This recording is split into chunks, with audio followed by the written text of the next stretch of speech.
this hormone does is it tells you that you're satiated. But you know what else tells you that you're satiated? Whole nutrient-dense foods. Right? So this tells you that you're satiated, and it actually stops you from eating. So essentially you starve yourself into losing weight. But when you lose weight with these types of GLP-1 inhibitors, not only are they meant to be on for a lifetime, if you look at the prescriptive length of this, it's a lifetime.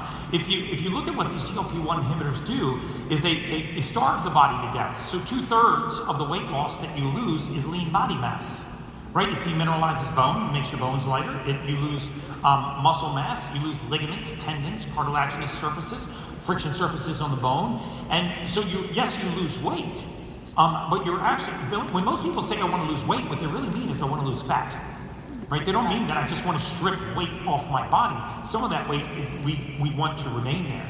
Do you know that there's a sort of sinister wheel, in my opinion, that's at work behind us. And you see the alignment between large profit-centered industries and the federal government. There's a bill working its way through Congress right now. It's called Bill 4818. And it is the Weight Loss and Obesity Reduction Act. And it sounds like a really, really innocent metaphor, because it's like, wouldn't we want obesity and weight loss to be covered by Medicaid and Medicare? So the taxpayers and the people that have Medicaid and Medicare can have access to these products. But what's about to happen if this bill gets signed is this will make these products available through their health insurance. So instead of costing the consumer $1,500, the taxpayer will bear the burden. It's estimated to cost $3 trillion, the majority of which will go to Europe, where the products are made, and then come back to be billed on the backs of the taxpayer. $3 trillion if that bill passes, so that these can be just made available through Medicaid and Medicare, without actually getting rid of the toxic insult on our cells that caused the weight gain in the first place. You know, I always challenge people when they say that they want to lose weight, to ask yourself first, why am I fat? I don't mean to sound harsh. How did I get here? You used the F word just now. Did I say? No, fat. Oh, okay. I was did I drop an F-bomb? No, you said fat. I'm really losing it. So, I don't mean to fat shame, but I mean, if you're heavy and you want to lose weight, the question should be, how did I get here? So I don't go back again, right? This is why I'm such a fan of nutrients and movement and hydration and the basics. A lot of what I'm going to talk about today is about getting back to the basics, and I believe that that's what you're doing.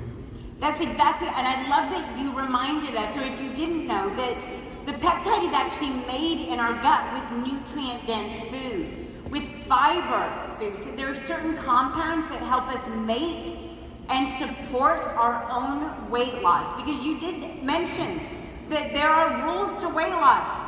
There are aspects of, you're not looking to lose weight, you're looking to lose fat. So you started to share with us some of your own rules for weight loss. I'll share with you one of mine, that if you cannot detox, you will not age well if you cannot detox well. You cannot lose weight if your hormones are not in balance. And you will not be hormonally balanced if your liver does not function, if your muscles do not function, if you do not sleep. So we have to pay attention to the simple steps first. We can't jump the shark to fat loss. We have to start taking care of the body. I think it's a matter of priorities. You have to decide what's the non-negotiables and what are the negotiables in your life. Right, so for years when I was building my business, compromise, sleep was the first thing that we compromised, right? Nutrition was the second thing we compromised. And now that I've had a marginal amount of success in my life, I schedule all of my meetings and travel around sleep and exercise. So my priorities are not meetings and travel, they're sleep and exercise, right? Because I want to be an example of what other people are looking to learn from. Right, and you talk about this all the time, finding your purpose and actually, sharing that message. I mean, I don't think that many of you would believe me if I waddled myself up on stage and looked like I'd slept behind a dumpster. I really tried to make those a priority. What's astounding is there's so much hypocrisy in this world. Amen. The number one killer of cardiologists is cardiovascular disease. Right? I understand. If, like they say, never trust a skinny chef. Okay, I agree with that. I don't trust a skinny chef either.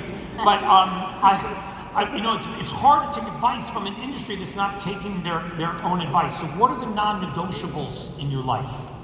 And so if weight loss is a priority, it needs to not just become a priority, it becomes a non-negotiable, right? So the first 30 minutes of the day or 60 minutes of the day has to belong to me. I have to be selfish so I can be selfless. And it's a hard concept for people to grasp, especially mothers and and fathers that have children, or people that are caring for their business. They actually put themselves last. It's called caregiver syndrome.